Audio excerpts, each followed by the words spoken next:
not say erosion, not only in the delta but also in the coast where we go whaling, Kendall. Everywhere you boat, you see erosion, the permafrost melting, yeah, and landslides. Yeah, it really changed the the ocean side of the Kendall Island, or most of the island, the ocean side, all you could see it's all. Like backside of Baby Island, just. And Kendall Island too, the ocean side, it's all melted and it's all. It's still it's accelerating at Yes, that point it is. We could see it because we've been going down there for at least 10 years. Yeah. Before we had our camp. Yeah. We've been going down there for quite a number of years, and we really seen that down at the coast. Yeah. Hi, my name is Sally Day. I'm in Inuvialuit, and I live here in Inuvik. And her husband John Day from Inuvik in Inuvialuit. It started about 8 years ago when we built our own camp, and our grandkids love to come out. They stay with us all the time, but as soon as they turn teenagers, they lose interest. But now we have more younger grandchildren that just love coming out to our camp. And so what are some of the things that you were most adamant on teaching them? My two older ones, before they turned teenagers, they were always coming with me, trapping muskrats, hunting geese, and when in the springtime when the push-ups dropped, I'd give them a skidoo and a gun, and I'd go with them, and we'd go with them and go around in the lakes, and where the push-ups dropped, they'd come out in the hole and they'd go hunt them like that. And we set traps on there too, where the push-ups are open up, and we just use willows and set traps. The one barrier is that nowadays there's so much red tape. Like there's like we tried applying to take kids out one time, but we got turned to a different organization. Like we had to go to an organization because of insurance problems or something about that. So we got shot down on that. So, but now I'm on Inuvic Hunters and Trappers Board Committee, and they are applying for funding to take kids out now. So we have maybe 4 or 5 applications to take kids out now. So even caribou hunting, to teach them to rightfully how to hunt caribou and how to process it, and all that. So insurance and the red tape is a definite barrier that's standing in people's ways. Now that's interesting. I've not heard people needing to do that extra paperwork to be able to take youth out. That's something I see. Because you always have to sign a waiver form when you take out youth or anybody to camps. They sign a waiver form for any kind of insurance or whatever, like through the community court or community corp in Inuvik. Yep. Interesting. And plus, it's the interest too of the youth. Like it's so different times now. Like there's so much social media and stuff like that. So where they lose interest in stuff like this. Yep. Yeah, that is probably the most universal one, is the interest. How do you get young people excited about being out there and learning how to effectively provide for their families? We know that the cost of living up here is impossible, and even in the smaller communities outside of Inuvik, it's even more of a it's a rite of passage, really. I mean, you have to know how to provide. Yes, our youth, our young ones, our next generation. And so maybe you guys can each talk a little bit about that a little more in depth. Maybe give an example of where social media. Maybe you have rules out in your camp about tuning in on phones, or maybe a solution that you think might work effectively. I don't know if there's any solution to that, because we're not stern. We're not, like nowadays we're. Well, it's our grandkids, so we're not so stern with them. Like we don't say no to Facebook today or stuff like that. But we do stuff with them enough, like during the day, that they don't go on it. Like we take them, like in the summer we take them boating. We go take them rod and reel fishing, and in the spring we take them geese hunting out with skidoo and stuff like that. So we keep them busy during the day, and then in the evening after supper, then they could go on their phones and whatever. I think one way too would get more interesting if there was a group. Like we used to work at ranger station before COVID. Now the ranger station shut down, and the school used to bring classes out there, and there's a whole bunch of them. He said they just one or two, and they're more interested like when they're all together, like, and all their friends are there, and they're all more interested. Like a structured program, like, and where there's somebody there to. There is a real social aspect to it too, if you've got the attention of all the youth in the room, then your chances are that everybody's going to, Yes. They participate more too when there's lots of them. Like, I noticed that when they're at the ranger station. When we go to our camp, it's more of a, it's just a relaxed family thing. So we didn't have a program right there for a few years now, where we went to the community corp or to do a program. It's just our own family now. Yeah. So we've done a few interviews too with other hunters and harvesters. I mean, we went to Paul, like we just got back from there. We spoke with, it was so grateful, our mayor came on and he told us a story about, a survival story between him and his son that happened, and identifying where some of the mistakes were made. And I think the whole thing we wanted to really ask you was, what are some of the lessons, and maybe if you have a story of when traditional knowledge, survival skills, even with contemporary, came into play. How important it is to pay attention to our mentors on the land, because if you miss a step, it could, mean life or. Yeah, grandkids, they followed me all the time, so, and I always showed them the safe way to handle a gun, like, or, drive a skidoo or drive a boat. That's one thing I passed down to them, and they looked after me too, like they really watched me. They cared for me. They made sure I was okay all the time. Every day they'd ask me, "Dad, you're okay?" So that is good for them, good for me too. But like one time I cut myself with a chainsaw, and right now they're running for help, and and so they know what not to do now with chainsaws. And Out at the camp too. and we weren't, and it's just a time of the year where we can't skidoo in, we can't boat in, so we're stuck out there. And my wife, she looked after me. We had first aid kits out there, and The story is, I wanted him to cut some willows so we could see the river up to where the skidoos and the boats come to our camp, and he was trying to cut the willows there with chainsaw, and my grandson was with him trying to help him, and that's when he slipped and he cut his leg there, and my grandson ran over and he said, "Something happened to Dada." So he hobbled over, and then I noticed that the chain went right through his clothing, his olinaks we call them, and so he took his clothes off, and he had a cut there, and I thought I had to phone the chopper, but then he was no, you want to go? he didn't want to go. So we had to we took first aid, wilderness first aid, a few years before, so that kicked in, like what we're supposed to do, how we're supposed to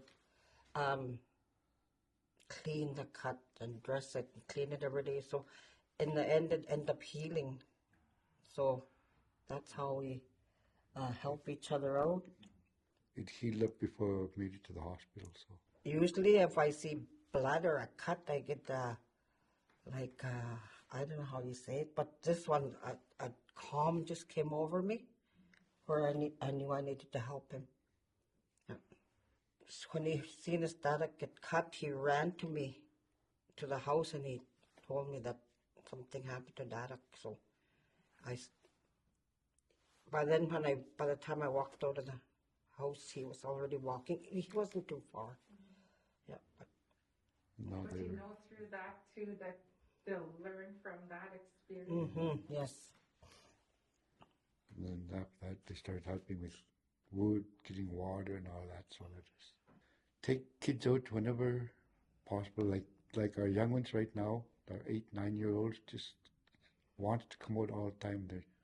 We have a little boat, and we didn't have room for one of them, a granddaughter, and she was sitting on a dock, and she was sitting there trying not to, and she was going, she was trying trying not to cry cry out loud. because she wanted to jump in the boat and follow. But we had a boatload already, and see if we didn't have a boatload, we took her right now. But so it's take them all the time whenever they want to go there. Yes. Yeah. The one that come to me is my grandson Jared. He's been following since he was a little boy, must be 4 years old, right till he was teenager. He'd come out with us every time, like year round, whenever we go. And he loved fishing. He loved rod and reeling and jiggling, and hunting geese. So whenever he catches anything or gets a swan, one time he got a swan, right, and a goose, he brings it to his Gigi. His Mabel English is his Gigi. So whenever he catches, like when he gets a fish or a duck or swan, he brings it up to his Gigi first thing. In the fall time when it's cold and we're boating yet, and we go fishing. And he wanted to come all the time, and it was so cold, but we thought we'd not going to take him. So our boat's down at the river, and we jumped in the truck, and we were backing out. He ran out of the house with no shoes, no nothing. No socks. Grabbed the door, and I want to go. That's when he was like 4. Yeah. Yeah. So no choice. We had to go. Okay, go get dressed. And he followed us. He was 4 years old, and he knew how to flick the fishing rod, and reel it in. And he did catch a fish, huh? Good. Yeah. He was an avid fisherman since he was young.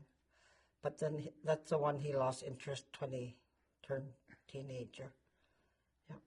But he came back out for a spring hunt last spring. He loved hunting muskrats with the boat. Shooting time. Go in the springtime when after the ice goes. Go in the lakes and rivers, and he loved shooting the muskrats. Yeah. When he was younger too, when we first took him, gave him 22 and I was driving, I let him shoot. Yeah, I was shooting muskrats, always one shot and everything. And that last muskrat he got that muskrat, he took it, got it out of the water, put it in a boat, and then turned around to me and gave me the 22. He said, "Here, Dalek." I said, "What?" He said, "Your turn, you got to learn." They had programs when I was growing up.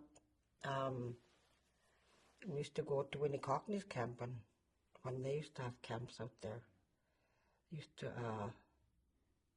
that's where I learned how to make dry fish. She learned me how to cut fish and make dry fish. We was more fortunate that parents that lived out in the bush. So I stayed out at the camp with them most of the time. So one thing I remember was when I was working for ICS for here, they were getting a bowhead in Shingle? at Shingle Point at 1 year, and we had a 18-foot, 70 horse ICS owned. My brother was working for fisheries that time, and he had one of their big boats, and Alika Vigana had his own inboard, outboard big boat, and we had our 70, and we followed them all the way. And someone told me, I don't know who it was, when I was younger, that I always looked back look back and see where, try to see if you could remember stuff. And then Markers along the land, yeah. like a certain tree or, like that. And anyways, we went from here, we went to Shingle Point. They never got that bowhead that year, so they gave up. And then my brother and Alec took off with their big boats, and my co-worker wanted to stop at Dew Line and make a phone call. So we took off ahead at time and went to the Dew Line site. She went up quite a ways, walk up, and she walked back down. And in the meantime, seen two boats going by, just going from this big, just going right down to nothing. Didn't know. But I remembered where I always look back. So I look back and recognize that one place. And I was even asked by my wife, she said, "Do you know where you're going?" When I went into the little river to Elijah's camp. Gipnuk. And when I turned in there, I remember that one stick. I seen that one stick where I had to go in by. So I went in there, and she asked me, "You know where we're going? You know where you're going?" And then a couple of beds we hit Elijah's house, so felt safe after that. Stuff like that, look back and recognize where you are. We love taking them out. We love taking our grandchildren out. Because you just could see the excitement when you say, "You want to come with us in the bush?" And, yeah, right now they're the younger ones, yeah. They're just willing to follow us. Yeah. And whenever we take them out, we don't just leave them home. We take them fishing or boating or hunting. So I just want to encourage them to just keep having that interest in going on the land, learning from us. That's what. One thing I did too is I made swings with them, and we got a zip line. We hooked up a zip line, so give them that more interest to come out all the time, and they just love that zip line and swing. Yeah, I wish for a zip line too. I don't know if I can hold myself up. But even before the zip line, they were just excited to come out. Well, there's little stuff like that too that encourage them to come out and, make them want to come out more. And we even had our grandkids come from Toronto. Tell me about that. What did you guys do? It's been blown away. My son Daryl stays in Toronto with his two kids, Lillian and Billy. They're 13 and 9 now. 9. But they came this summer for holidays, and they came during the whaling time. So we're able to bring them down to the coast to Kendall Island, and able to just take them out in the ocean. We're trying to let them see whales swimming, just freely in the ocean, but we didn't get that lucky. But we took them out in the ocean anyway and took them for a ride. What did they think? Was this something that they've done before, or was this a long stretch of time before? Long stretch of time before. They were just, I think they were babies, huh? I mean, Lillian was a baby the last time she was there. So it was a few years, yeah. So did they tell you they really enjoyed it? Yes. Brought them to the camp too after whaling, and let them. I made a target on a tree, and I let them shoot. Have target with 22, and after that with 410, 2 sticks in the water, and let them shoot it. And they had friends with them too. Billy had friends with them too. So I don't take pictures much. Not just. I got my little iPhone and I can take pictures, but I don't. But I should be. Because there's stuff out there that, like we see bears walking, we see moose walking, wolves. We see them, but I don't take pictures of them. And like I want to say, we should have took picture of it, video of it, only after. Or we could say, we're not lying, we actually see this. See, for us, where we got our camp, climate change, there used to be big bank. There's a long piece of land there, and it's in a river, big bank, and there's a lake back there, and somehow it should be climate change that it broke through. Now it's a big creek now, and same as farther down the river. We went me and my wife were down there boating, and this one part broke through too, and it's just like waterfalls. We just come, the river was this high and the lake this high, and it broke through, and it was just pouring out, and there was whitefish coming out, and we didn't have no net or anything. I was trying to get it with paddle, and you trying to get little whitefish with paddle. So it's our land is changing, just falling down. Not say erosion, not only in the delta but also in the coast where we go whaling, Kendall. Everywhere you boat, you see erosion, the permafrost melting, yeah, and landslides. Yeah, it really changed the ocean side of the Kendall Island, or most of the island, the ocean side. All you could see, it's all. Like backside of Baby Island, just. And Kendall Island too, the ocean side, it's all melted and it's all. It's still, it's accelerating at that Yes, point it because is. We could see it because we've been going down there for at least 10 years. Yeah. Before we had our camp. Yeah. We've been going down there for quite a number of years, and we really seen that down at the coast. Yeah. We were still boating in November, and we heard these stories from long ago from my brothers. I think they said, I don't know how many years ago, they were trapping with boats in November because it never froze. Was it weather? Nowadays it's different from long ago. Like our ice is not as thick as it used to be, so it goes faster in the springtime. But then there's water coming from up the river, up Mackenzie, so it's starting to flood the delta most of the time now.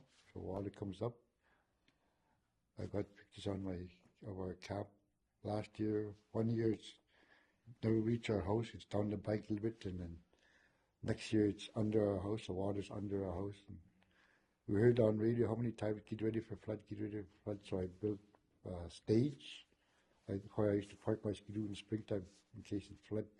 So we put a tent on there, so in case our house flood, we had a higher place to live in. So We've been out at our camp every break up for the last 8 seasons now. Freeze up and break up, we're always out there. You got to stay up. I mean, Yeah. got to watch, because once the ice starts moving, there's big chunks coming down. Especially the Mackenzie ice, there's the bigger, higher ice. So, and our house is like close to the bank, to the river. So we see these big ice coming down. So we think we got to stay up, and if it tried to crash to our bank, then we'd have to push it out somehow. Yep. But we're lucky so far. Because we're in the bend where the ice comes, it's in a curve like. So the current goes back out to the other side from our right here, front the of our curve goes out front of our cabin. before it reaches our house. So What does that sound like? Sometimes it gets noisy. Yeah, yeah. I used to, when I was younger, I used to stay with my uncle and auntie out in Mackenzie, where Angus Ludick has his camp now.